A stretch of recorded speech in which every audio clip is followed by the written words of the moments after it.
ঘরেতে ফাঁকা সময়ে বসে কয়েকটা আসন বানালাম। পাতলা শিফন শাড়ির ওপর উল দিয়ে এমব্রয়ডারি করেছি।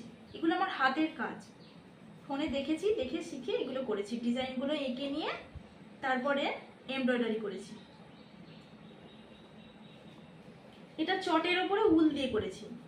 এগুলো ফল করেছি, আপেল, পেয়ারা, কমলা লেবু, মৌসুমী লেবু। এটাও চটের ওপরে উল দিয়ে কাজ। এটা আমার ছেলের নাম লিখেছি।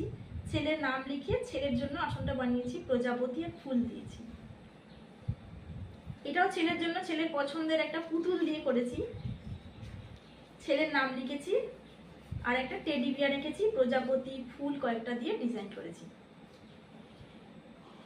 এটা আমার বরের জন্মদিনের উপহার বানিয়েছিলাম, এই যে নাম লিখে। এটাও কাপড়ের ওপর উল দিয়ে এমব্রয়ডারি করেছি আর পাড়গুলো কাপড়ের পাড় দিয়ে ডিজাইন করে দিয়েছি। এটা ছেলের জন্মদিনে বানানো, ছেলের নাম লিখে করেছি। কাপড়ের ওপরে নামটা লিখে নিয়ে কেটে এভাবে বসিয়ে তার উপরে আবার সবুজ উল দিয়ে এমব্রয়ডারি করেছি আর পাড়টা লাল দিয়ে ডিজাইন করেছি। ধন্যবাদ।